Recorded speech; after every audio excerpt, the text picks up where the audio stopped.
आदरणीय डॉक्टर रामभाऊ तुपकरी, आदरणीय डॉक्टर पडोळे और सभागार में उपस्थित सभी सुधी नागरिक सज्जन, माता भगिनी,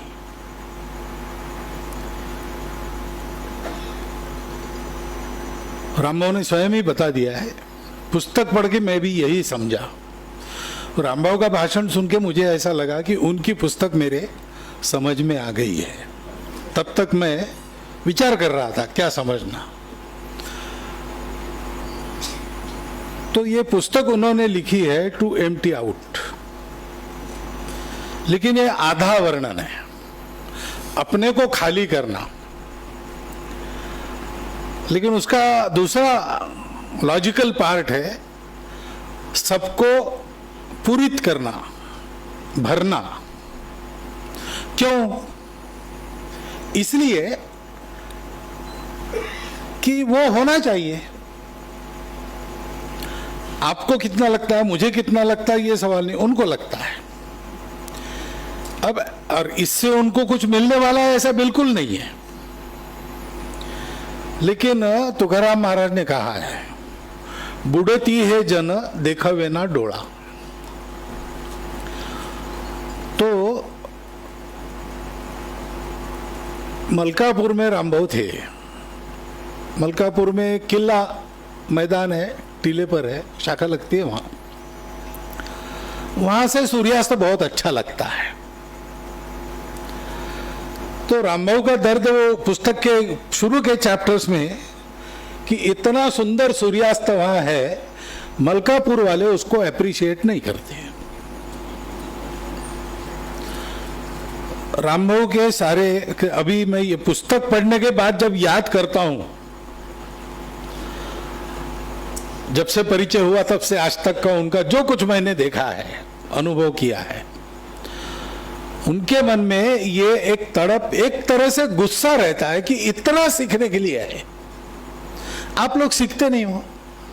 जीवन का इतना लंबा अनुभव है, हम जीवन से गुजरते तो है लेकिन जीवन से सीखते नहीं। रामभाऊ के व्यक्तित्व की मुझे लगता है प्रधान शक्ति, सब लोग शरीर मन बुद्धि से जीते हैं, काम करते हैं, जो कुछ जीवन में कर पाते हैं उनके शरीर मन बुद्धि का प्रताप रहता है।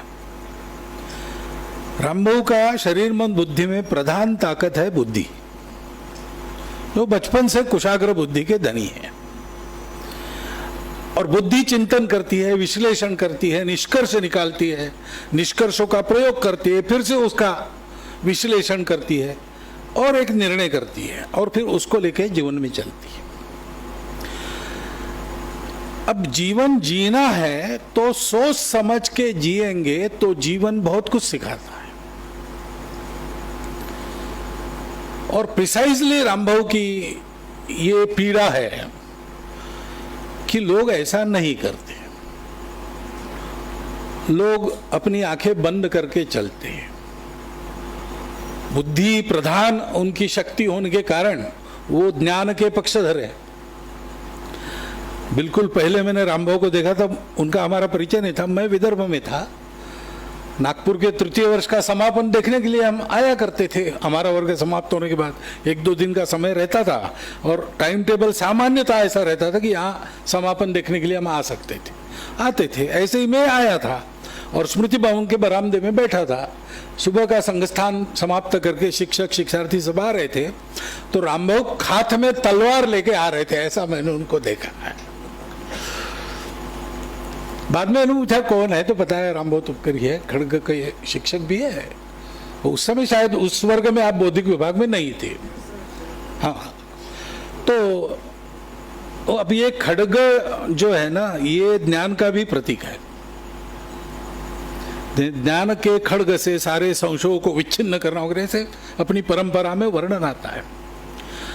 तो एक तरह से ये ज्ञान योग उनका जीवन भर चला है और इससे बहुत कुछ मिलता है। वो लेते क्यों नहीं लोग, ऐसा उनको लगता है। अरे नहीं लेते तो नहीं लेते, तुम्हारा क्या जाता है, ये बेकार का प्रश्न है। उनको जो संघ ने सिखाया है उसमें ये प्रश्न फालतू है। संघ का स्वयं ऐसा ही है, यूनिवर्सिटी सुधरेगी नहीं सुधरेगी ये सवाल नहीं है, वो करते रहेगा, क्योंकि वो संघ का स्वयंसेवक ये सीखता है। वो भी फिर से वही बात है, संघ में रहकर आंख कान खुले रखकर बुद्धि को जागरूक रखकर रहे तो ये होता है, केवल रहने से नहीं होता है। यानी पत्थर अगर जाए पानी में तो सदियों तक पड़ा रहे तो कुछ न कुछ परिणाम होगा, उतना ही परिणाम स्वयंसेवक पर होता है। पानी अपने आप में ठीक है, चना है तो फूल जाएगा। स्वयंसेवक समझ के अगर चलता है तो वो धीरे धीरे सत्य स्वयंसेवक बनने की दिशा में जाता है, और फिर वो उसका स्वभाव ऐसे बन जाता है कि इसका कुछ परिणाम होना है विश्व पर, दुनिया पर, परिस्थिति पर नहीं होना है, ये ठीक है इसलिए इसको करना है। जितने लोगों का भला होगा होगा, नहीं हुआ नहीं हुआ, परिस्थिति बदली बदली, नहीं बदली नहीं बदली, आज नहीं तो कल, लेकिन ये सूत्र चलते रहना चाहिए। रामबाबू की पुस्तक में उसने टाइनबी को उद्धृत करते हुए एक समीकरण दिया है कि समाज में परिवर्तन संगठित प्रयासों से आता है। हमेशा एक संगठित शक्ति खड़ी होती है, वो प्रयास करती, समाज बदलता है। तो संगठित शक्ति खड़ी हो और वो ये करें और सिखाएं, ये स्वभाव बन जाता है, उसके अनुसार उनका पूरा जीवन है। और ऐसा होने के कारण कुछ करना है ये तो पहले से है, तो स्वाभाविक है कि जिस शास्त्र में उनको रुचि थी, गति थी, उनका एक करने का स्थान वो है मेटलर्जी। उसमें भी जो अपने देश में नहीं है वो आना चाहिए, उसको पुस्तक नहीं है पुस्तक लिखना चाहिए, नया तंत्र आना चाहिए, उसकी जानकारी देनी चाहिए, ये सारी बातें उन्होंने की है। और दूसरा है समाज संगठित होना चाहिए, उसको अच्छी आदतें लगनी चाहिए, ये दकियानुसीपन उसका छूट जाना चाहिए। तो इसलिए पुस्तक आप पढ़ेंगे तो बाकी पुस्तक के बारे में जो कहा गया वो तो एकदम, यानी रामबाबू क्या क्या है अभी बताया पटोले सर ने कि वो क्या लीडर, टीम लीडर है और एक संगठक है, ऐसे है वैसे है। उसमें और एक बात, और एक आध दो पुस्तक रामबाबू जी आप लिखेंगे तो साहित्यिकों के एक श्रेणी में भी आपका नाम चढ़ जाएगा। ऐसा एकदम सहज उसका नरेशन है, जैसा है वैसा सब बताया है। साफ साफ बोलने का तो उनका स्वभाव है, किसी को कुछ भी लगे, वो जब बोलना है तब सीधा सपाट सत्य बोलते हैं, वैसा इसमें है। तो इसलिए वो पुस्तक तो वाचनीय हुई ही है, परंतु इस पुस्तक में स्वांत सुखाय के साथ साथ बहुजन हिताय जो दृष्टिकोण है अपने लिए, उसका बहुत उपयोग है, उसके लिए पढ़नी चाहिए। एक स्वयंसेवक का जीवन कैसे रहता है, एक अच्छे विद्यार्थी का जीवन कैसे हो सकता है, अपने विषय से प्रामाणिक उस विषय के शिक्षक का जीवन कैसे होता है, ऐसी कई बातें आपको और इस पुस्तक से देखने को मिलेगी। वो यहाँ है इसलिए मैं नहीं कह रहा हूँ आप, क्योंकि मैं भी उनके साथ मैं साफ साफ बात कर सकता हूँ, सबके सामने भी कर सकता हूँ, मुझे कोई संकोच नहीं, उनको भी कोई संकोच नहीं। लेकिन पुस्तक पढ़ेंगे आप तो ये सारी बातें आपको मिलेंगी, और इसलिए पढ़ने लायक पुस्तक है। स्वयंसेवकों ने तो पढ़ने लायक है ही। संघ में चिंतन हमेशा चलते रहे, सब लोग नहीं करते। रामबाबू की एक शिकायत भी है, संघ में ज्ञान वाले लोग कम है। हो सकता है, वो संपूर्ण समाज का संगठन है, समाज पुरुष है, तो अपने शरीर में सोचने वाला पार्ट तो बिल्लस पर है कंधे के ऊपर, बाकी तो सारा नीचे ही है। अब शरीर की रचना ऐसी है तो क्या करेंगे, लेकिन इतना पर्याप्त है। इसमें जो है ना, इसका 10% हम यूटिलाइज करते हैं, तब आज की स्थिति में मानव जीवन है। वो 1-2% या 5% बढ़ जाए तो मानव का अति मानव हो जाएगा, और 15% डबल हो गया तो मानव का परमेश्वर हो जाएगा। इतनी कैपेसिटी इतनी बात में है, तो ठीक है। लेकिन सोच समझ के जीवन जीना ये तो प्रत्येक के लिए आवश्यक है। जीवन एक अनुभव है, वो अनुभव हमको सीखने के लिए है। हमारे यहाँ जन्म जन्मांतर की कल्पना है, वो इसीलिए है। हमारे यहाँ तो षष्ठब्दी करते हैं, 60 साल पूरे हो गए तो एक भीमरथ शांति ऐसा विधि रहता है। तो वो क्या शांति है? वो यही शांति है कि एक इनिंग तुम्हारे आयुष्य की हो गई, 120 साल की पूरी आयु है, अब तुमको रिपीट करना है तो पिछली गलतियां सुधार कर करो। तो हर पल आदमी को अपने किए का, अपने अनुभवों का, उससे मैं क्या ग्रहण करता हूं और कैसा परिवर्तन लाता हूं, इसका सकारात्मक बुद्धि से विश्लेषण करना चाहिए। क्योंकि विश्लेषण तो करेंगे लेकिन दिशा नकारात्मक रही तो आपको गलत रास्ते पर ले जाएगी। किसने क्या सोचना है ये तो फिर अपना अपने ही हाथ में है। वो रामबहू का सोचा मेरे काम में नहीं आएगा, मैं क्या सोचता हूं मेरे बारे में ये मेरे काम आएगा। शराबबंदी का प्रचार करने के लिए गए और ग्लास में शराब डाल के कीड़े डाल दिए मुट्ठी में और तड़प तड़प के मर गए। ग्रामीणों को पूछा क्या समझे? उत्तर अपेक्षित था कि शराब जीवन के लिए घातक है। वो एक पियक्कड़ खड़ा हो गया, शराब पिएंगे तो हमारे पेट के कीड़े ऐसे ही मर जाएंगे। अब अनुभव तो एक ही है सबके लिए, लेकिन उसका विश्लेषण अपना अपना, अपनी बुद्धि कैसी है। कंप्लेन करने की जरूरत नहीं रहती, हमारी सबकी आदत रहती है। नहीं, हम दूसरों को कारण चिपकाते हैं। हिंदू समाज की अवनति क्यों हुई? मुसलमान, अंग्रेज। डॉक्टर साहब ने ये बंद करो, अपने आप को देखो। ऐसे अपने जीवन का भी है, व्यक्तिगत जीवन का भी जो होता है उसके हाँ परिस्थिति रहती है, फैक्टर्स रहते हैं, वो अपना काम करते हैं, लेकिन मुख्यतः अपना जीवन अपने हाथ में रहता। अनुभवों से सीखना, अपने आप को सुधारना और एक लेट गो की प्रवृत्ति कितने दिन आप याद रखेंगे?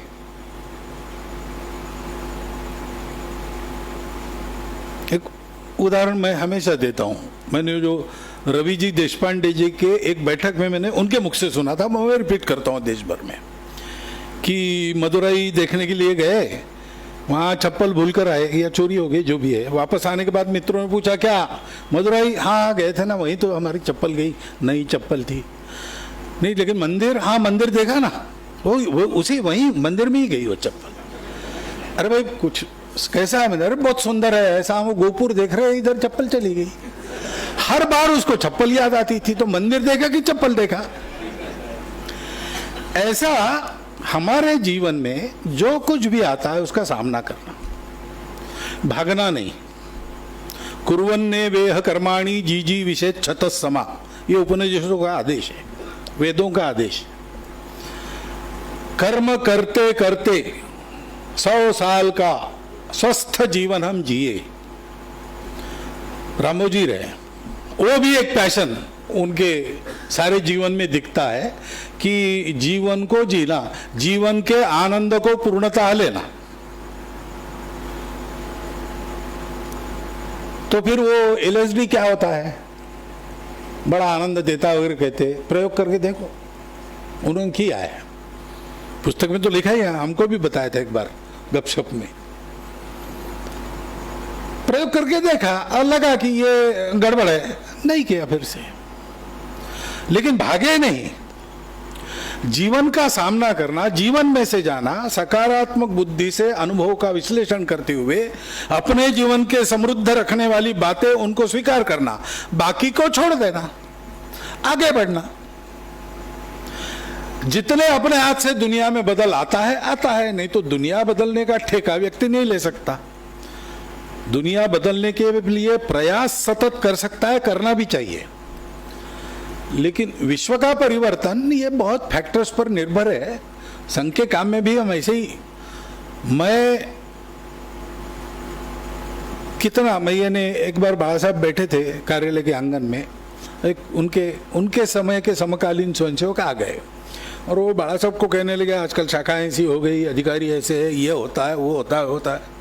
बाबा साहब सब 20 मिनट तक सुनते रहे।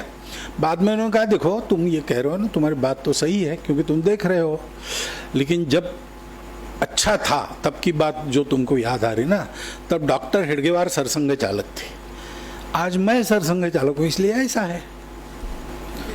वो समझ गए, क्योंकि कुल मिलाकर सम टोटल इफेक्ट रहता है। एक अकेला आदमी काम नहीं करता, इतने लोग काम करते हैं, कुछ लोग नहीं करते इसलिए भी ठीक चलता है, ऐसा भी रहता है। तो ऐसा होने के नाते सारे दुनिया की चिंता का भार अपने सर पर लेना ये हमारे लिए ठीक नहीं। चिंता करनी ना पड़े इसके लिए प्रयास करना यहां तक ठीक है, लेकिन फिर फल जो मिलेगा मिलेगा, फल की चिंता नहीं करना। अपने प्रयास ठीक है, निर्दोष है, कर रहा हूं, अच्छा हुआ अच्छा है, नहीं हुआ चिंता छोड़ के आगे बढ़ना, ऐसा चलना। ये इस पुस्तक में कैसे किया रामभाऊ ने, इसका वर्णन है। अगर शिवाजी महाराज का ऐसा चरित्र होता, भगवान राम का ऐसा चरित्र है ही, रामायण, राजा शिव छत्रपति भी है, तो हम पढ़ते कहते बहुत अच्छा संदेश है, शिवाजी महाराज ही करना जाने। भगवान राम तो भगवान के अवतार थे, पढ़ने के लिए अच्छा है, सुनाने के लिए अच्छा है, करना नहीं। इसमें यह नहीं होगा। डॉक्टर रामभाऊ तुपकरी हमारे समकालीन, हमारे साथ उठे बैठे खाए पिए काम किए हैं, और इसलिए वो जो कर सके वो बड़े लोगों का काम है, हमारा नहीं। ऐसा इस पुस्तक के बारे में सोचना नहीं। ऐसा सोचने वाले हो तो इस पुस्तक को हाथ मत लगाओ। उन्होंने लिखा है, अपनी सीधी सपाट शैली में लिखा है, सत्य को सहन करना पड़ता है, सत्य प्रखर होता है, कठोर भी होता है, उसको सुनने पढ़ने की ताकत चाहिए, प्रतिक्रिया नहीं मन में आनी चाहिए। सत्य जब सब लोगों को सार्वजनिक ऐसा भाषण में वगैरह बताते या अकेले में भी समझाते, तो उसको थोड़ा करुणा का पुट लगाना पड़ता है, तब वो सुनने लायक होता है। पुस्तक में तो ये संभव नहीं है। तो सत्य को जैसा लिखा है वैसा समझना, उससे अपने लिए अच्छी बातें ग्रहण करना, आगे बढ़ना। ये जैसा जीवन में करते हैं पुस्तक में भी वैसा करना, पढ़ के छोड़ मत देना। उसका एक मैसेज है, वो मैसेज देने के लिए ही रामभाऊ ने, वो एम्प्टी आउट हो गए, उनका लाभ है, लेकिन उनके जीवन में उन्होंने जो सीखा वो सबको मिले, ये भी इच्छा है। इसलिए आपको भी वो कह रहे हैं कि आप भी लिखो, चुप मत बैठो, क्योंकि आखिर पीढ़ी दर पीढ़ी अपने दृष्टिकोण से हम जीवन का विश्लेषण करके अपने अनुभव का सार रखते हैं, तो नए पीढ़ी को एक पथ प्रदर्शन तो होता ही है। अनेक खतरों की घंटी पहले बज जाती है तो सावधान भी हो जाते हैं, लेकिन हमारी अपनी जो मानसिकता है सदियों से चलती आई हुई, हमारा अपना जो स्वभाव है, हमारी अपनी जो संस्कृति है, वो भी उसी के साथ साथ आगे चलती है। तो संस्कृति में हम स्तोत्र ही पढ़ाएंगे, अथर्वशीर्ष ही याद करने को लगाएंगे, राम रक्षा ही बताएंगे, ऐसा नहीं, वो भी बताना चाहिए, परंतु अपने जीवन को हमने जिया, हम पर भी अपने संस्कृति संस्कार है, उस दृष्टि से ही हमने जिया है। अब यहां पर एक उल्लेख है कि ज्योतिष, तो रामभाऊ कहते कि ग्रह नक्षत्रों का बिल्कुल परिणाम नहीं होगा। ऐसा क्यों माना जाता है? साइंस जब आज कहता है कि सब एक दूसरे से रिलेटेड है, और दुनिया के किसी कोने में कोई एक बात होती तो दूसरी जगह उसका परिणाम आज न कल होने वाला है, तो अत्यंत सूक्ष्म, निग्लिजिबल ऐसा हो सकता है, लेकिन परिणाम तो होना ही है ग्रह नक्षत्रों के भ्रमण का। तो हम उसको अनसाइंटिफिक करके कंडेम न करें, उसके साथ उसके अनुसार चले न चले ही अपना चॉइस है, लेकिन वो पाखंड है, वो भोले भाले लोगों को ठगने की बात, ऐसा नहीं है।